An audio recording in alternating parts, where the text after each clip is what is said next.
ఇక భారీ వర్షాలు వరదలను రాష్ట్ర ప్రభుత్వం అధికార యంత్రాంగం ఎప్పటికప్పుడు మానిటరింగ్ చేస్తోంది. జలసౌధ కంట్రోల్ రూమ్ ఏర్పాటు చేయడంతో పాటు వాట్సాప్ గ్రూప్స్ తో కూడా అప్డేట్స్ ను తెలుసుకుంటోంది. ప్రవాహ ఉధృతికి తగినట్లుగా చర్యలు తీసుకునేందుకు ప్రత్యేక అధికారులను కూడా నియమించింది.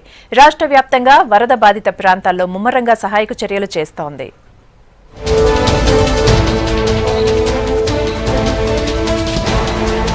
రాష్ట్ర వ్యాప్తంగా భారీ వర్షాలతో ఎదురవుతున్న ఇబ్బందులను ఎదుర్కొనేందుకు ప్రభుత్వం పూర్తి స్థాయిలో ప్రయత్నిస్తోంది. ప్రాజెక్టులకు వస్తున్న భారీ వరదపై నీటిపారుదల శాఖ మంత్రి హరీష్ రావు ప్రత్యేక చర్యలు తీసుకుంటున్నారు. ఇరిగేషన్ శాఖకు ఈఎన్సీ విజయ్ ప్రకాష్ ఆధ్వర్యంలో జలసౌధలో 040233907994 నంబర్తో కంట్రోల్ రూమ్ ఏర్పాటు చేశారు. అన్ని ప్రాజెక్టులు చేరుతున్న వరదపై సమీక్షిస్తున్నారు. ప్రాజెక్టుల దగ్గర కీలక నిర్ణయాలు తీసుకునేందుకు పర్యవేక్షక అధికారులను నియమించారు. అప్డేట్ ను పరిశీలిస్తూ ఇన్ఫ్లో అవుట్ఫ్లో ను నిర్ణయించాలని ప్రత్యేక అధికారులను ఆదేశించారు మంత్రి హరీష్ రావు.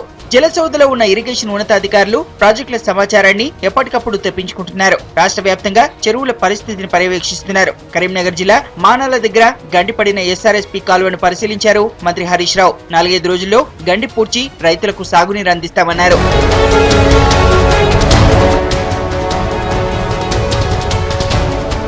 ముఖ్యమంత్రి కేసీఆర్ ఆదేశాలతో బాధిత ప్రాంతాల్లో సహాయక చర్యలను అధికారులు ముమ్మరం చేశారు. హైదరాబాద్ లోని ఉప్పల్, కాప్రా, ఎల్బీనగర్ సర్కిల్లో 32 మంది ఎన్డీఆర్ఎఫ్ బృందం రెస్క్యూ ఆపరేషన్ చేసింది. 2 లైవ్ బోట్లు, ఎమర్జెన్సీ పరికరాలతో సహాయక చర్యలు చేస్తోంది. ఇటు రోడ్లపై ప్రయాణికుల ఇబ్బందులు పరిష్కరించేలా పోలీసులు స్వయంగా రోడ్లు బాగు చేస్తున్నారు. కంకర తేలిన రోడ్లు, గుంతలు పడిన మార్గాల్లో రిపేర్లు చేసి ట్రాఫిక్ ను కంట్రోల్ చేస్తున్నారు. అల్వాల్, ఓల్డ్ అల్వాల్ లో ఆర్మీ సిబ్బంది సహాయక చర్యలో పాల్గొన్నారు.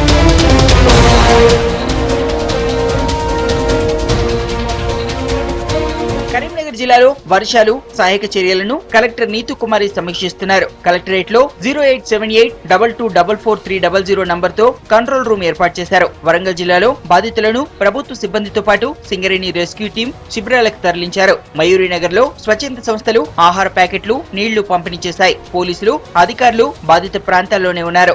ఎన్సీసీ క్యాడెట్లు రెస్క్యూ ఆపరేషన్ చేశారు. ఏజెన్సీ ప్రాంతాల్లో జనం విషజ్వరాల బారిన పడకుండా చర్యలు తీసుకోవాలని వైద్యారోగ్య శాఖ సిబ్బందిని ఆదేశించారు డిప్యూటీ సీఎం కడియం శ్రీహరి.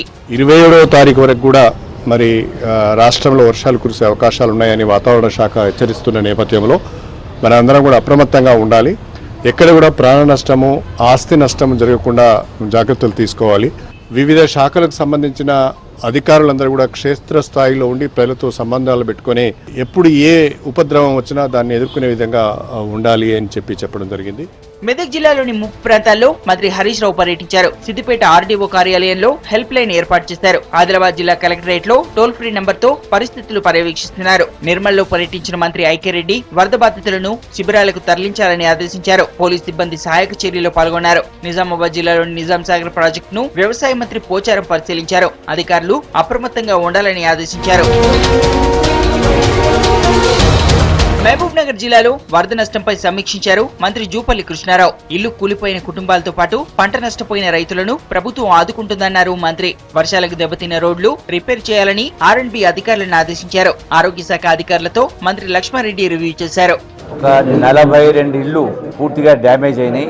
అట్లాగే పాక్షికంగా 923 ఇళ్లు డ్యామేజ్ అయినాయి. ఒక వ్యక్తి మరణించడం జరిగింది. చెరువులు ట్యాంకులు కూడా కొన్ని బ్రీచ్ కావడం జరిగింది. 2140 ఎకరాలకు పంట నష్టం కూడా జరిగింది. పంచాయతీరాజ్ రోడ్లకు సంబంధించి కూడా కొన్ని బ్రిడ్జెస్, కొన్ని రోడ్స్ కూడా డ్యామేజ్ కావడం జరిగింది. ఎక్కువగా ప్రాణ నష్టం కానీ పంట నష్టం కానీ ఎక్కువగా జరగలేదు. ఈ జరిగినటువంటి వాటి కూడా ప్రభుత్వ పరంగా ఉన్నటువంటి చట్టాల ప్రకారం ఈ కుటుంబాలని, ఆ రైతుల్ని కూడా ఆదుకునేటువంటి ఏర్పాటు చేయడం జరుగుతుంది.